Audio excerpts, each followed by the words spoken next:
Hello friends, welcome back to Aliya port. आज का हमारा टॉपिक है प्रॉपर्टीज ऑफ वाटर। तो वाटर एक बहुत स्पेशल सब्सटेंस है। इसकी कुछ प्रॉपर्टीज हमारे आयनिक इक्विलिब्रियम में भी काम आती हैं। सबसे पहली चीज आती है वाटर की एसिडिक बेसिक नेचर। वाटर एक ऐसा सब्सटेंस है जो एसिड की तरह भी एक्ट करता है, बेस की तरह भी एक्ट करता है।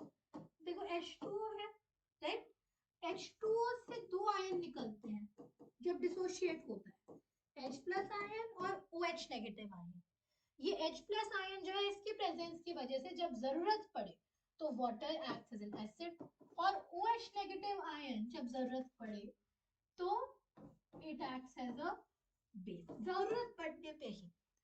तो अर्हीनियस और ब्रोंस्टेड कॉन्सेप्ट के हिसाब से तो वाटर एक एसिड का बिहेवियर भी दिखाता है, एक बेस का बिहेवियर भी दिखाता है। अर्हीनियस कॉन्सेप्ट क्या कहते हैं? एसिड वो जो H प्लस दे पानी में, बेस वो जो OH माइनस दे। वाटर दोनों कर देता है। ब्रोंस्टेड कॉन्सेप्ट जो प्रोटॉन डोनेट कर सकता है, एक्सेप्ट कर सकता है। H2O जो है, अगर आप उसमें से एक H माइनस निकालो, माइनस H प्लस करो, OH नेगेटिव बचेगा। और अगर इसमें एक H प्लस डाल दो, अगर ये एक्सेप्ट कर ले, तो हाइड्रोनियम आयन H3O प्लस बनेगा, जो स्टेबल होता है। ये भी स्टेबल, ये भी स्टेबल। तो अर्हीनियस कॉन्सेप्ट के हिसाब से, ब्रोंस्टेड लॉरी कॉन्सेप्ट के हिसाब से तो एक एसिड भी है, बेस भी है। लेकिन ल्यूइस कॉन्सेप्ट जो इलेक्ट्रॉन्स की टर्म्स में बात करता है, उस हिसाब से ये एक बेस है। ल्यूइस बेस होता है इलेक्ट्रॉन डोनर, इसके पास ऑब्वियसली स्पेयर इलेक्ट्रॉन्स है। इसका स्ट्रक्चर कैसा होता है? OH, दो लोन पेयर। इसके पास इलेक्ट्रॉन्स हैं डोनेट करने को, इसीलिए ये इलेक्ट्रॉन डोनर है। ल्यूइस बेस है, ल्यूइस एसिड नहीं है, क्योंकि और इलेक्ट्रॉन्स गेन नहीं कर सकता। तो लुईस कॉन्सेप्ट के हिसाब से सिर्फ एक बेस है। अर्हीनियस और ब्रोंस्टेड लॉरी कॉन्सेप्ट के हिसाब से एक एसिड और बेस दोनों का बिहेवियर दिखाता है। दूसरी चीज आती है इसकी मोलर कॉन्सेंट्रेशन। देखिए, वाटर की डेंसिटी कितनी होती है? 1 ग्राम पर ml। तो 1000 ml होगा 1000 ग्राम। 1000 ग्राम मतलब 1000 अपॉन 18 मोल्स, जो आएंगे 55.55 मोल्स। तो 55.55 मोल्स ऑफ वाटर होंगे 1 लीटर में, विच मीन्स मोलारिटी कितनी होगी? 55.55 मोलर, राइट। तो 55.55 मोलर वाटर की मोलर कॉन्सेंट्रेशन या मोलारिटी होती है, जो आपको याद होनी चाहिए। तीसरी चीज, वाटर का आयनिक प्रोडक्ट। वाटर का आयनिक प्रोडक्ट क्या होगा? देखो, जब वाटर डिसोशिएट होता है तो उससे H प्लस बनता है और OH माइनस बनता है। आयनिक प्रोडक्ट क्या होगा? Concentration of H plus into concentration of OH minus.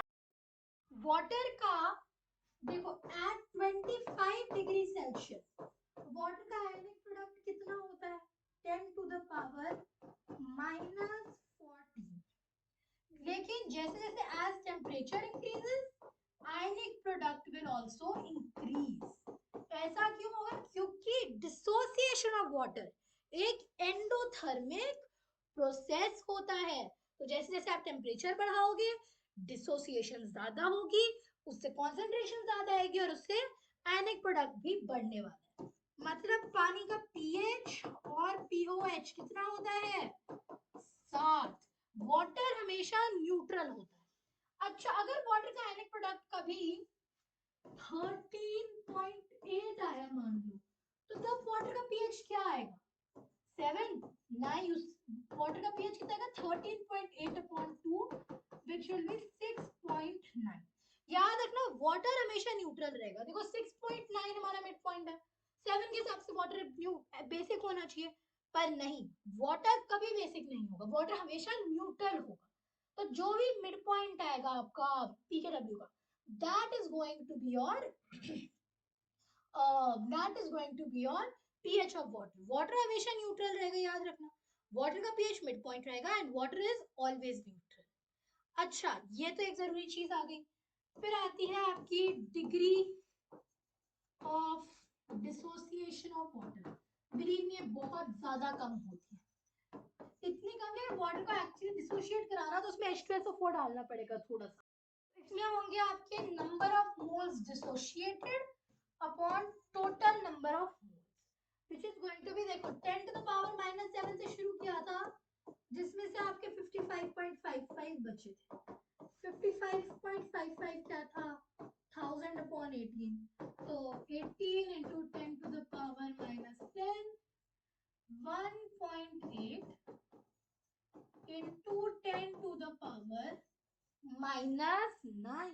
तो अल्फा की वैल्यू क्या है, 1.8 in 10 to the power -9 या 1.8 in 10 to the power -7%। Percent के लिए क्या करना है, परसेंट के लिए you divide this thing by 100। तो इस चीज को बस 100 से अगर आप डिवाइड कर दो तो आपकी परसेंटेज आएगी, तो उससे ये आएगी हमारी परसेंटेज।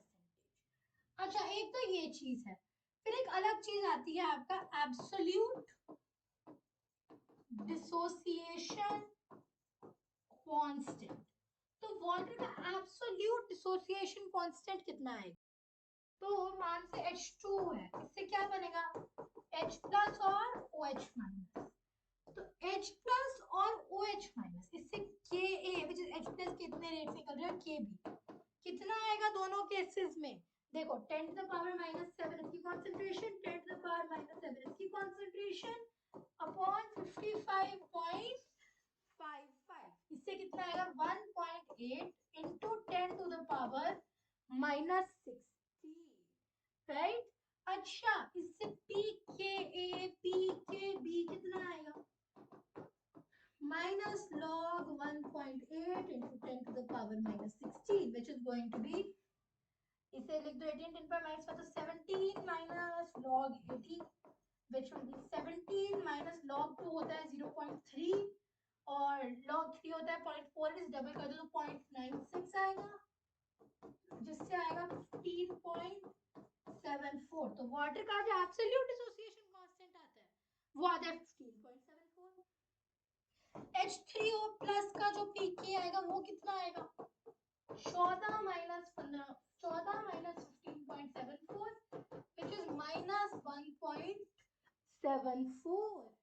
और similarly pKb of OH minus कितना आएगा, यही 14 माइनस 15.74 which is -1.74। तो वाटर की क्या क्या प्रॉपर्टीज देखी, सबसे पहले तो अर्हीनियस और ब्रॉड-सेड-लॉरी कॉन्सेप्ट के हिसाब से वाटर एक एसिड की तरह भी एक्ट करता है और बेस की तरह भी एक्ट करता है, तो dual acid basic nature.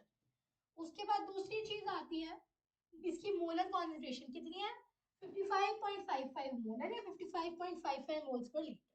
Ionic product कितना आता है, 25 डिग्री पर 10 to the power -14 सेल्सियस से टेम्परेचर बढ़ेगा, आयनिक प्रोडक्ट भी बढ़ता जाएगा। pH pOH 7 होते हैं दोनों, 25 डिग्री पे वंस अगेन pH pOH 7 होते हैं 25 degree Celsius. Degree of dissociation कितनी आती है, number of moles dissociated upon total number of moles 1.8 in 10 to the power -7%।